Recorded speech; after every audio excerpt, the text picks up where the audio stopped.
मग काय एखादी दिवाळीची आठवण सांगा.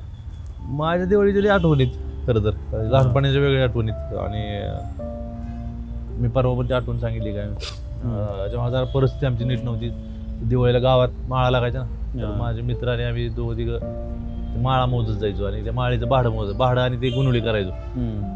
25 माळा आहेत तर रोजचं भाडं काय 2 रुपये भाडं असेल तर एवढं. तर आम्हाला वाटायचं आमची दिवाळी झालीच तिला काय ह्याच्यात, असं म्हणून आम्ही हसायचो जोरात. आणि दिवाळीला सुद्धा आम्ही अभ्यास करत बसू स्टडीला जाऊन.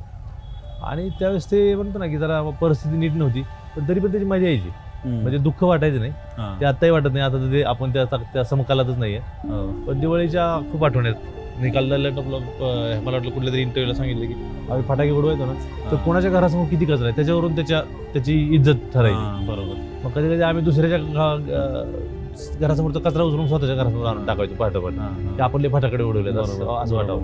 बरोबर. त्यामुळे इंटरेस्टिंग आहे सकाळी लवकर उठणं आणि फटाके वाटून घ्यायचे आम्ही सगळे भाऊ आणि सगळी माझी बहीण होती एक, सगळेजण मिळून फटाके वाटून घ्यायचे, नवे कपडे घालायचे आणि सगळं कुटुंब एकत्र असायचे. माझे वडील चुलते दोन्ही माझे बापच, ते चुलत्या आई आत्या सगळी जर मंडळी यायची. आणि दिवाळी म्हटलं की सगळ्या म्हणतो ना एक मेळा तयार व्हायचा सगळ्यात. त्या छान आठवणी खूप.